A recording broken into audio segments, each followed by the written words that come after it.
हाय, good afternoon. सास, बहू और सेंसेक्स के आज के इस एपिसोड में आप सबका स्वागत है।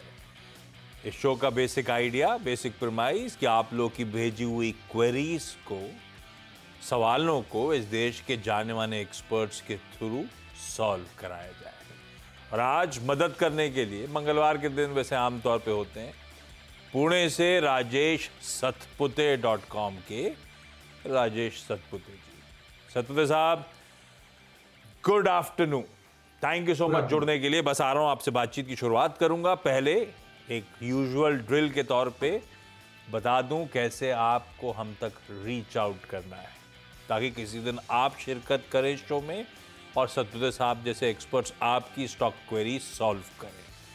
आपके लिए सोशल मीडिया प्लेटफॉर्म से तमाम रीच आउट करने के वो आईडी स्क्रीन पर हैं, चाहे वो इंस्टाग्राम हो, ट्विटर हो, थ्रेड हो, सबके सिमिलर आईडीज हैं। कोई स्पेशल कैरेक्टर नहीं है। प्लीज कंफ्यूज मत हुइएगा, बतेरों स्पेशल कैरेक्टर्स के साथ ऐसी आईडीज क्रिएटेड है। और साथ में आपकी स्क्रीन पर है हमारा व्हाट्सएप नंबर। जैसा कन्वीनियंट हो वैसे रीच आउट करिए।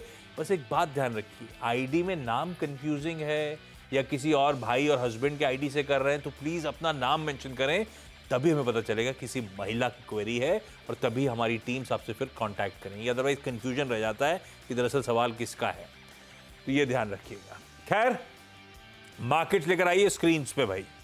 बढ़िया है, एक दिन चला, उसके बाद पॉज, ब्रेथ कैचअप करी और फिर मोमेंटम रिगेन करता हुआ। फ्राइडे को आपको याद होगा 400 पॉइंट की पावरफुल रैली थी, दिन के हाइस पे बंद हुए। कल के समीकरण ग्लोबली बढ़िया थे, पर हम ऊपरी स्तरों पर टिके नहीं। 100 पॉइंट ऊपर खुलने के बाद ठंडे पड़ गए और फ्लैट बंद हुए थे, तो ब्रेथ कैचअप करी और आज फिर ग्लोबल क्यू सपोर्टिव थे और हमने अच्छे मूव्स एंजॉय करे। 150 पॉइंट निफ्टी अब इस समय उछाल के साथ 24,700 के ऊपर, ऑलमोस्ट दिन के हाइस के आसपास कामकाज करता हुआ आपको नजर आएगा, तो बढ़िया है। और दूसरी इंपॉर्टेंट बात, जैसे एक्सपर्ट सबके सब सुबह मॉर्निंग कॉल से लेकर जब अपन बातचीत कर रहे थे, निफ्टी बैंक को लेकर उतना कन्विक्शन नहीं था, निफ्टी को लेकर क्लैरिटी थी। पर जब स्ट्रीट एक पार्ट में बुलिश होती है तो जानी जाती है मार्केट सरप्राइज करने के लिए। निफ्टी बैंक दरअसल आज सारा मोमेंटम चैनलाइज कर गया, 1.25% के गेन्स इस पॉकेट में है। और एक बार निफ्टी 50 की कंट्रीब्यूशन प्लेट स्क्रीन पर लेकर आइएगा, तो निफ्टी 0.5% बढ़ा, निफ्टी बैंक 1.25% के गेन्स हैं। Private banking major contribution plate दिखाइए। प्राइवेट बैंकिंग मेजर्स दरअसल सारा ट्रैक्शन लेकर आ रहे हैं। ये देखिए आपकी स्क्रीन पे HDFC bank, ICICI bank, axis bank, पूरा बैंकिंग मेजर्स जो प्राइवेट स्पेस के हैं। जोड़ दीजिए उसमें रिलायंस इंडस्ट्रीज, बढ़िया तड़का जोड़ बनता हुआ। और एक और हाईलाइट है, निफ्टी चले ना चले, ब्रॉडर मार्केट्स ने बढ़िया रिजॉइस किया, पार्टिसिपेट किया। आज भी निफ्टी चल रहा है, उसके साथ साथ ब्रॉडर मार्केट्स भी हेल्दी हैं। अभी भी गेनर्स की संख्या बढ़ी हुई है। कल 3:1 का रेशियो था और इस समय भी ऑलमोस्ट 3:2 के रेशियो के साथ मजबूती के साथ ब्रेथ आपको नजर आएगी। सतपुते साहब, ऐसे में निफ्टी को लेकर कन्विक्शन कितना?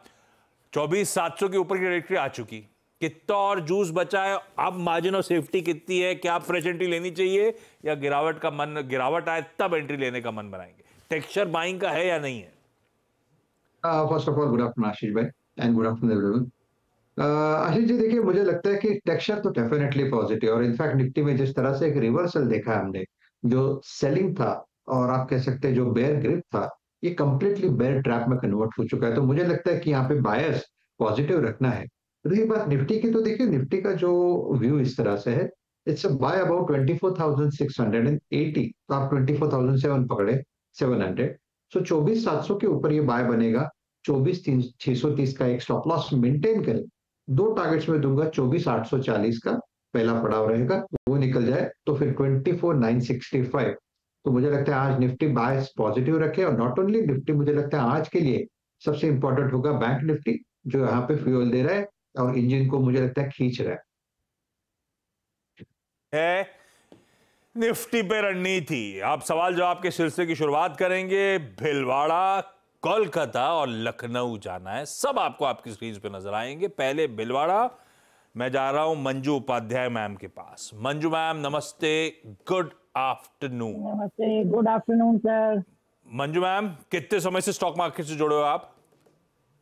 सर मैं तो पिछले सिर्फ महीने भर से ही जुड़ी हुई हूँ, बहुत नई हूँ शेयर मार्केट में। और ये एक तो स्टॉक मार्केट में आने का फिर फैसला कैसे हुआ, 1 महीने पहले जब आप आए, और दूसरा 1 महीने से जो सर स्टॉक्स ले रहे हो कौन मदद कर रहा है? सर मैंने एक्चुअली में मेरे सन इन लॉ है, उन्होंने मुझे कहा था कि मॉम आप बैठे हो, अभी रिटायर हो गए हो, तो थोड़ा सा शेयर मार्केट में कर लीजिए। तो वो थोड़ा बहुत मुझे बता देते हैं, कुछ नहीं तो पास में हमारे पड़ोसी हैं, उनसे जो करते हैं शेयर मार्केट का, उनसे पूछ लेते हैं। और आपका ये जो शो है CNBC का, वो भी मैं काफी 8-10 दिन से देख रही हूँ, उसके बेसिस पे भी मैं अपने शेयर लेती हूँ। Oh very good. अच्छा मंजू मैम, तो पहला सवाल कौन सा सतपुते साहब के लिए? सर सबसे पहले तो मैं शेयर मार्केट की एक्चुअली में ABCD कुछ भी नहीं जानती। मैंने एक्चुअली में गूगल पे बहुत कुछ सर्च किया है, जैसे निफ्टी, BSE, और इसके साथ साथ में इंट्रा ट्रेड, ये सब चीजें हैं। तो मैं तो ये चाहती हूँ कि कोई ऐसी एक शॉर्ट टर्म ट्रेनिंग हो, ताकि हम लोग उसमें शेयर मार्केट के बारे में अच्छी तरह से जान करके कुछ कर पाए। ये सन इन लॉ ने नहीं सिखाया क्या? सन इन लॉ है, वो भी बिजी रहते हैं अपने, और वो बैंगलोर में रहते हैं, मैं भीलवाड़ा में हूँ। सतपुते साहब आप फ्री हो क्या? जी सर। आशीष जी तो हमारा आशीष जी सतपुते मुझे साहब लगता है हमारा फ्री तो है क्या? आशीष जी हमारा तो शो चल ही रहा है ना CNBC पे, जहाँ पे अच्छा हम इस शो के एंड में आप बता ट्रेनिंग देना क्लास की सबको। बातचीत करूंगा मैं, मंजू भी देखिएगा उसको। लेकिन मंजू मैम, अब इसका जवाब कैसे दूं, कैसे शुरू करें, कहाँ शुरू करें? कुछ ट्रेनिंग मॉड्यूल्स बहुत इंटरेस्टिंग से ऑनलाइन होते हैं, मैं ऑफ द रिकॉर्ड आपके साथ शेयर करवा दूंगा, उनके थ्रू बेसिक पढ़ना शुरू करें अगर आपको इंटरेस्ट वाकई बन रहा है। और थोड़ा बहुत फंड, आप रिटायर हुए हो, कहाँ से रिटायर हुए हो? जी मैं महाराणा प्रताप एग्रीकल्चर यूनिवर्सिटी से प्रोफेसर की पोस्ट रिटायर हुई। अरे वाह, और काय के प्रोफेसर थे मंजू मैम? मैं ma'am extension, home science extension, farmers and farm woman के साथ मेरा वर्क। अरे वाह, खैर वो मैं टीम से बोलूंगा, आपके नंबर तो होगा उनके पास शेयर करने को। मंजू मैम, पहला सवाल कौन सा, स्टॉक वाला? सर मैंने यस बैंक के ले रखे हैं 150 शेयर, अब मुझे उसको होल्ड करना चाहिए या सेल करना चाहिए? आइडिया किसका था, सन इन लॉ का?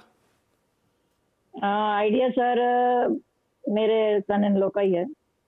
उन्होंने क्या बोला है, माँ कब उन्होंने तक बोला रखेंगी, कितना कि टारगेट यस है? बैंक के चढ़ेंगे ऊपर, शेयर जाएंगे ऊपर, इसलिए। भाई सतपुते साहब, दामाद जी कह रहे हैं जाएंगे, चार्ट्स ऐसा कह रहे हैं कि नहीं कह रहे? क्या आशीष जी मुझे लगता है कि हम जो क्वालिटी की बात करते हैं, ब्रीड की बात करते हैं, कि मुझे वो थोड़ा कंफर्ट यस बैंक में नहीं मिलता। ये बात जुदा है कि देखिए वो 24 वाला फिर 25 हो जाएगा या 28 हो जाएगा, वो बात जुदा है, लेकिन वो कंफर्ट नहीं आएगा, क्योंकि ये आज तक की हिस्ट्री है कि इस काउंटर में मोस्टली ट्रैप ही हुआ है। तो हर उछाल पे यहाँ पे बिकवाली होती है, तो मैं इसको कंप्लीटली अवॉइड करूंगा। लेकिन there are many other counter which are looking extremely good. अगर आप छोटे टिकट साइज की बात करो तो और एक काउंटर है जैसे कि GMR इंफ्रा, तो ऐसे बहुत सारे IDFC फर्स्ट बैंक, तो कहीं ना कहीं लगता है कि अगर छोटा ही टिकट लेना है तो there are other options available in the market. अच्छा, आपसे भी SBI स्टॉक पिक लेना है मुझे आगे, आप तैयार हाँ। रखना। कोलकाता से ललिता कुमारी मैम के पास। Lalita ma'am, hi, good afternoon Lalita ma'am. Lalita ma'am, आपको कितना टाइम हो गया स्टॉक मार्केट में? 1 साल पे। और कैसा रहा 1 साल का सफर? अभी तक तो ठीक है। अभी तक ठीक है मतलब अब मामला गड़बड़ा रहा है, पोर्टफोलियो कैसा है क्या? मतलब कभी ऐसे लगाए हुए हैं, कभी कभी ठीक रहता है, कभी फिर वो हो जाता है। अच्छा, ये लगाते कैसे हो, आइडिया कौन दे रहा है, खुद स्टडी करते हो, कोई बता रहा है? नहीं नहीं, मेरे हस्बैंड। हस्बैंड मदद कर रहे हैं। ललिता मैम, पहला सवाल।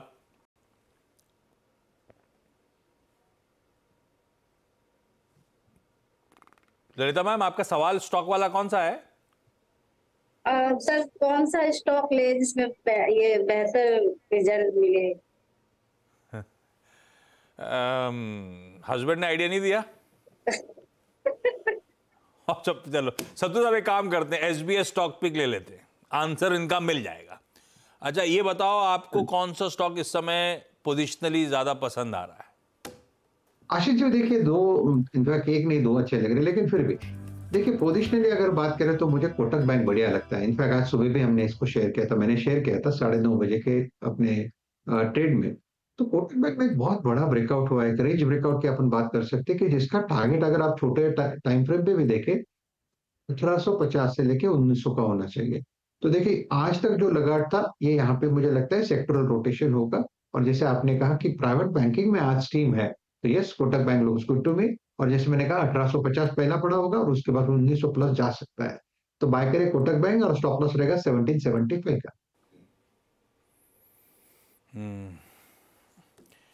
अच्छा, अगला लखनऊ जा रहा हूं नेहा यादव मैम के पास।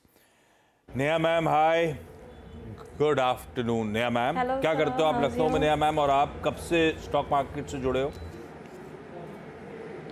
सर मुझे तो अप्रॉक्स 1 ईयर हो गया। हम जस्ट इन्वेस्टर, लंबी अवधि के लिए बेसिकली लेके रख लेते हो। और ये कैसे डिसाइड करते हो नेहा जी आप स्टॉक्स? हाँ, ये तो सर हम लोग का एक लाइक फ्रेंड सर्कल है, उसमें हम लोग अपना स्टडी भी करते हैं थोड़ा बहुत सबके अपने अपने रिकमेंडेशन रहते हैं और सब फ्रेंड्स एक साथ लगाते हैं और सब रईस होते जाते हैं ऐसा? हाँ, कुछ होते हैं कुछ नहीं होते हैं ऐसा। अच्छा नेहा मैम, पहला सवाल स्टॉक अभी तो स्पेसिफिक। सर अभी मैंने सेलो लिया हुआ है 930 के रेंज में। हाँ 930 की रेंज में, राइट? डॉक्टर साहब जरा क्वेरी दिखाइएगा स्क्रीन पे सेलो की। 18 रुपए का ये नया मैम लॉन्ग टर्म के लिहाज से। अब सतपी साहब इसकी ज़्यादा चार्ट होगी नहीं, फिर भी जो लिमिटेड डेटा है कुछ तस्वीर बयां करता है क्या? कैसा लग रहा है ये स्टॉक? आशीष जी मुझे लगता है कि सेलो एक परफेक्टली अप ट्रेंड में है। हालांकि इसी बीच बीच में देखिए दो चीजें होती है। एक अप ट्रेंड जो हम बात करते हैं तो थोड़ा सा एक 2 साल का टाइम फ्रेम देखते हैं। और अगर आप उसको थोड़ा सा मॉडिफाई करते हैं, मीडियम टर्म की बात करते हैं, तो उसमें करेक्शन। तो ये जो मीडियम टर्म करेक्शन है, आई थिंक उन्होंने नेहा मैम ने एग्जैक्टली मीडियम टर्म करेक्शन पे एंट्री की है, वो भी इसके 200 डीएमए पे। तो यहाँ पे डेफिनेटली मैं कहूंगा कि आपने अच्छी एंट्री पॉइंट पे एंट्री किया है, तो बाय करे। स्टॉप लॉस जो होगा वो रहेगा 850, प्योर पोजिशनली बात कर रहा हूँ मैं। मेरे हिसाब से यहाँ से फिर से 1000 के ऊपर जाने की तैयारी कर रहे हैं। थोड़ा सा वक्त लगेगा, प्रोबेबली उसके लिए आप कह सकते हैं कि 6-8 महीना भी लग सकता है। लेकिन जो एंट्री पॉइंट, जो करेक्शन में हमें एंट्री करना है, घुसना है, this is the point. Yes you can hold, लेकिन जो स्टॉप लॉस मैंने बताया 850 का, उसमें बने रहे। अगर नीचे आता है थोड़ा सा एक्यूमुलेट और करना चाहे तो भी कर सकते। चलिए एक एक सवाल और क्विकली। मंजू मैम अगला सवाल। मंजू मैम। जी सर। जी सर। मैम अगला सवाल क्या है? सर मैंने EMIL के 50 शेयर्स ले रखे हैं, क्या उसको होल्ड करना चाहिए? इलेक्ट्रॉनिक मार्ट्स के 50 शेयर ले रखे, 221 222 पे ये स्टॉक इस समय चल रहा है। पिछले कुछ दिनों में मूव्स तो बढ़िया आए थे, किसी लार्ज ट्रेड भी हुआ था सतपति साहब, उसके बाद से मूव आए थे। अब इसका भी बहुत लिमिटेड डेटा होगा, लेकिन ठीक है। EMIL electronic marts India limited, Satpathy साहब कैसा? Ashish ji first of all ये अपना रेगुलर वाला काउंटर नहीं है। और दूसरी चीज है कि इसमें जो वॉल्यूम एक्टिविटीज है, इसमें एक थोड़ा कंसर्न ये है कि जो वॉल्यूम्स बड़े हैं वो सेल साइड पे बड़े हैं और बाकी तो एक्यूमुलेशन ही दिखता है, तो थोड़ा सा रिस्की है। बट फिर भी क्योंकि उन्होंने जो एंट्री किया है वो बहुत ज्यादा दूर नहीं है, तो मुझे लगता है फिलहाल आप बने रहे, क्योंकि ये अपने सपोर्ट पे खड़ा है 215 220, ये इसका क्लस्टर ऑफ सपोर्ट है। तो फिलहाल 200 के स्टॉप लॉस के साथ बने रहे। मुझे लगता है इस सपोर्ट से फिर से ये पलटेगा 240 250 तक, तो जहां पे आपको एग्जिट लेनी है तो फिलहाल होल्ड रखे स्टॉप लॉस के साथ। ओके ललिता मैम, आपने भिजवाई थी क्वेरी पराग मिल्क की, वो है कि निकाल दिया स्टॉक? ललिता जी, ललिता मैम है क्या? दिखाओ डॉक्टर साहब, मुझे लगता है वो दिक्कत है। चलिए जब जुड़ेंगे लखनऊ के पास, नेहा के पास वापस आ रहा हूं। लखनऊ नेहा मैम अगला सवाल। ये सर आपकी अगली क्वेरी मैम। सर मेरा ना नेक्स्ट है ये सफारी, मैंने लिया हुआ था 2400 की रेंज में सफारी। ये ग्रुप में डिस्कस हुआ था, अच्छा लगा सबको? फिर 15 ये जब ग्रुप में डिस्कस हुआ तो ये डिसाइड हुआ था कि टारगेट क्या होगा, कहां तक जाएगा, ऐसा कुछ बातचीत हुई क्या ग्रुप में? नहीं, हम लोग का रहता है अपना, इसका देखते हैं लॉन्ग टर्म के लिए, देखते हैं बेसिकली जो भी अपना देखते हैं फाइनेंशियल्स वगैरह, थोड़ा टारगेट। चला बहुत था सफारी, चलने के बाद अपन ने ले लिया है, इसलिए पूछ रहा था। बहुत अच्छे मूव्स बने हैं सतपुते साहब इसमें। अच्छा। सफारी हालांकि लिक्विड सा काउंटर है, क्या करना चाहिए भाई? लंबी अवधि वालों के लिए अच्छा है कि नहीं है? मैंने 2400 पे खरीद डाला, देखिए चार्ट तो अच्छा है और इनफैक्ट आपने बिल्कुल सही कहा आशीष जी कि उनका जो एंट्री है, जो स्टॉक जिस भाव पे उन्होंने बाय किया, वो आप कह सकते हैं कि वो भाव थोड़ा सा गलत है। 2400 के आसपास का यहाँ पे रेजिस्टेंस था, उसके इर्द गिर्द ही उन्होंने एंट्री किया है। तो एक करेक्शन मिल रहा है, ये करेक्शन जाएगा करीबन 2250 लेके 2300 तक। एक फिलहाल तो करेक्शन में है, तो फिलहाल मैं यही कहूंगा काउंटर अच्छा है, एंट्री गलत है। 2200 के स्टॉप लॉस के साथ बने रहे, क्योंकि इसका वीकली चार्ट ये दर्शाता है आशीष जी कि इसका जो रिसेंट हाई था 2400, ये एक बार के लिए निकालेगा और इन दैट केस जो नेक्स्ट टारगेट होगा वो रहेगा करीबन 2750 से लेकर 2800। लेकिन थोड़ा वक्त लगेगा, थोड़ा कंसोलिडेट होगा क्योंकि हाईएस्ट लेवल पे खड़ा है। तो कंसोलिडेशन है, फिलहाल होल्ड करें, जैसे मैंने कहा स्टॉप लॉस रहेगा 2200 का। 2200 के स्टॉप लॉस के साथ होल्ड करें। चलिए भाई, इस नोट पे मंजू जी, ललिता मैम का शायद वीडियो चला गया, और Neha ji thank you so much जुड़ने के लिए। सतपुते साहब बढ़िया तरीके सारी क्वेरी सॉल्व करने के लिए आपका धन्यवाद। सुना इस वीकेंड बॉम्बे में आ रहे हो क्या आप? हाँ आशीष जी, सोच रहा हूँ इस वीकेंड नहीं तो नेक्स्ट वीकेंड। हाँ चलिए, मुलाकात होगी फिर आपसे, बढ़िया है। अच्छा, ब्रेक लूँ उससे पहले आप लोग को बता दूं, अब जैसे क्वेरीज आ रही थी सीखने सिखाने की, तो वैसे सीधी सी आवाज़ की कोशिश रहती है। आपने देखा होगा कई सारे गुरुकुल के सेशंस हुए, कुछ टेक्निकल्स को लेकर, कुछ एफएनओ को लेकर। सीएनबीसी आवाज़ फिर से एक और गुरुकुल लेकर आ रहा है, और इस बार उसका नाम है मार्केट गुरुकुल। तो आइडिया बेसिकली ये था कि इस बार फंडामेंटल्स की दुनिया टटोली जाए, सबसे इंपॉर्टेंट है। भाई कहा जाता है अगर आप ट्रेड भी ले रहे हो तो फंडामेंटली स्ट्रॉन्ग स्टॉक्स में ही वो ट्रेड लेना चाहिए।